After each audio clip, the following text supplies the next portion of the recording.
So Terry, thank you very much for joining us. Really glad you're able to be here. Thanks for having me. So can you just walk us through how you're thinking about private credit at the moment and how it fits into your strategies? Kind of look at alternative investments as a spectrum of both risk and liquidity. And I would characterize the hedge fund industry, which includes liquid credit hedge funds, on the best end of the liquidity spectrum. Long dated PE and VC on the far end. I think this sits somewhere in the middle, maybe a little closer to the hedge fund space, particularly with kind of what our focus is on manager liquidity. And I think that the risk and returns fit somewhere in the middle as well. So I think that the PE and VC generally, maybe not always, maybe not currently, but generally justifies the illiquidity.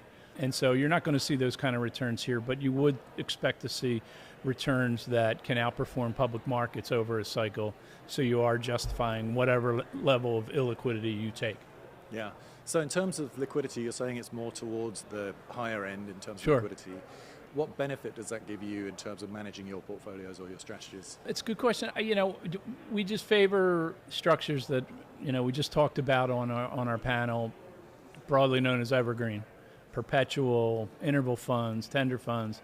When you have that sort of kind of liquidity backstop where our family clients know that there is most likely an ability to change their allocation after a couple of years, redeem if all of a sudden they're totally interested in a new asset class, stuff like that, it's just relatively an easier conversation to have with your clients as opposed to 10 to 12 year PE fund. So I think that it just occupies a nice niche in terms of risk return, again, to beat the public markets, but to not have to take the full illiquidity. Yeah. So I'm feeling like there's more interest developing in private credit generally. Is that going to have an impact on where it sits in your strategies? No, I think we're going to do more of it. We're a growing firm, so we're bringing on new family clients, new family office clients all the time. I think that we will see more families with an interest, but it's not going to change where we sit. I think that at a time when the S&P has just risen 25% in a year in 2 years and is off to a really good 9-month start here, it's hard to call it an ideal starting point for equities, particularly U.S. equities. And so if you're talking about low double-digit returns in private credit, first off, that beats equities over the long term, which do 9 to 10% in the U.S. If you're starting from a tough starting point where you may have more muted equity returns in the next couple of years, it's even better. And it provides diversification benefits. It's great to be able to go to your clients and when there's a dislocated market, show diversifying allocations in their portfolio that dampen the downside. That's when it really shines. Yeah.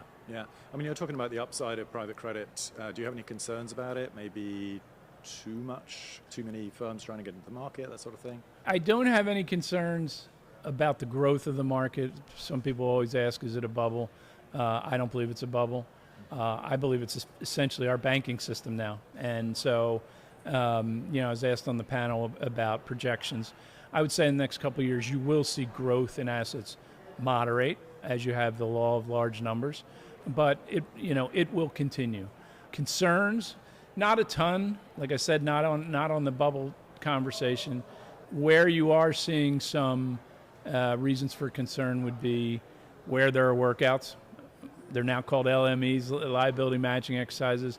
They have often been kind of nasty in the past year or two, even to the point, there's been a wide range of outcomes, but it's gotten even to the point where two holders of the same security have had different outcomes.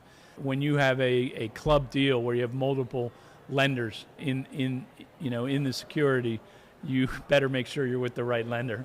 So that's a concern. And, otherwise, no, we tend to not really spend a lot of time looking at plain vanilla direct lending funds that don't have any particular, hook to the story, whether it be they're sector based and they're really a sector expert that knows, where to find the appropriate credits, things like that. We want kind of opportunistic investment ideas. So we'll stay away from kind of the generic. Well, so when you're looking for a manager, what sort of characteristics are you looking for? Sure. I mean, I think it's similar to in other asset classes. Track record's important. It could be at a current firm, or it could be coming from a firm that he or she was at before. If it's verifiable and portable, they're both acceptable. You want to see the track record be in the strategy that you're now considering investing in. You want alignment of interest.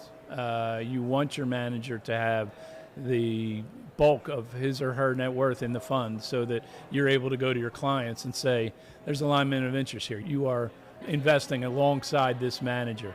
Transparency, really favor managers that write quarterly letters, share investment memos with LPs when they're making a new investment, are reachable, all those things. So a lot of the normal suspects in terms of alignment of interest, transparency, experience are the biggies. Yeah, yeah.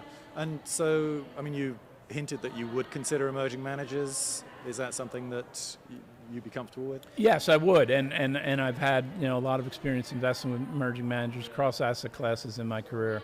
To go back to the club deal conversation, I wouldn't want to have an emerging manager in a club deal alongside much larger experienced players because you might come out on the wrong side of that.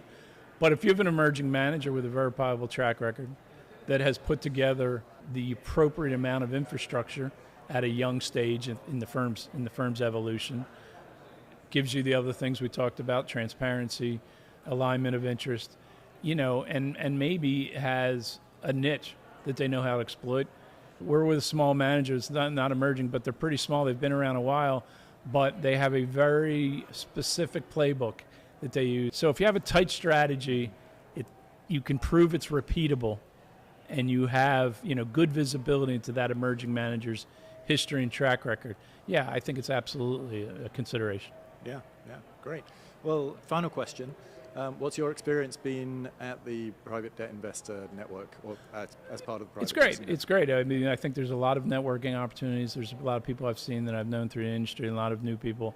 They've done a good job on the panels, including the one I was just on, of mixing up both GPs and LPs, general partners and limited partners. So you're getting the perspective from both sides, where at some conferences it might be a lot of roundtables of just LPs, things like that. So I think that creates some productive discussions or some productive back and forth on the panels and in the hallway, between sessions. So it's been a positive experience. Yeah, I'm hearing that too. That's great. Well, thank you very much for joining us and sharing your insights. Thanks for having me. Appreciate it. Yeah.